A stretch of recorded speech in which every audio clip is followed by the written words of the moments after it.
All right, just want to give you guys an update of where we're at. I know it's been a couple of weeks. I haven't updated much because I've been pretty busy. As you can see, the REPU no longer has an engine in it, and it's actually sitting on the workbench over there. We'll go over there and discuss that in a bit. But this is pretty much where we're at. That engine that was in here was pretty much no good. It had some blown seals, so we're tossing it. So took the time to take out a few things. It's still messy, and it's gonna stay like this for a bit, just because I know if I start digging into this, I'm gonna just want to rip everything out, and as you can see, it is quite a bit of mess. And if I start ripping everything out, then it's just gonna take me that much longer to get the truck done, and I really just want to get it on the road. Got the thing registered already, got insurance, it's got new plates. Like I said, it's all we're waiting for is the motor, and she should be good to go. All right, so here we are with the engines, and I'll just give you a quick breakdown. So this is the original motor that was in the truck. It is a 12A. Let me see if I can. There we go. And I had been told that the front rotor was had some stuck apex seals, but upon further inspection, it turns out that the front rotor has blown seals on all three apex corners. So this thing, no matter how much ATF or MMO I dumped into it, it was just never ever gonna survive. It just wasn't gonna, just dead. So after finding it out, we definitely pulled it. Not gonna use it at all. So I got this 12A right here that was supposedly out of a runner. The motor, it was supposedly good. I got it dirt cheap. I got it for about 200 bucks. The front housing, the front rotor, it sounds like it's got great compression, but once I brought it home and I actually started checking it, the apex seals on the rear rotor, they're all there, but they were just stuck. So unlike this one where they were completely blown off and then you can see the damage on the rotors and stuff like this, there is some hope for this one.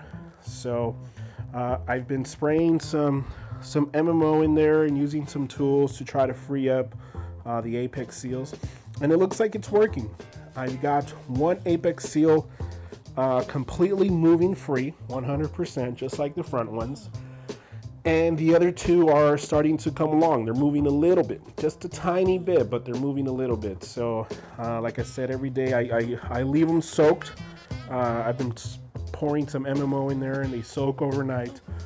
And then the next day I come and I just play with them little by little.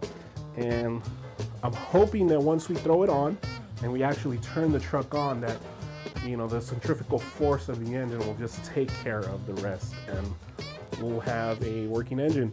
If it doesn't work, then what I'll do is, since the front housing on this one is good and the rear is kind of shot, and then the rear on this one is really good and the front on this is fucked up, so what I'll end up doing is just taking both of them apart and then making just one, get a rebuild kit, and then just, you know, make one good one. We'll have Turbo Dave take care of that for us, since he's the engine building expert around these neck of the woods. But since this is out of an FB, there's a little few things that I have to take off of this one and actually transfer them over to this one, which is no big deal. You know, we'll get it running. We've already ordered some parts, oil pan gaskets, front cover gaskets, things like that. New starter, new clutch. Finally took off the grill. We're gonna get that cleaned up and painted. But like I said, we'll eventually get it running. My goal is to get it running by the end of the year. I think that's pretty feasible. Obviously, once we get a running engine. I'm tempted to just buy a 13B that's been rebuilt. I don't know, I'm still debating about it, so we'll see. But in the meantime, this is where we're at. I will try to update you guys, I guess, when I can. Next time, you know, maybe another week or so we'll have this one completely built up and ready to go and drop it in. Oh, I did pick up a new transmission. So this 4-speed is coming out. I did pick up a 5-speed that Dave already modified for us. He did the little the tail shaft housing fix so that it actually bolts up and fits. So yeah, so that's where we're at right now, you know. We'll I'll keep you guys posted, as I said, and we'll see where it goes. Until next time, laters.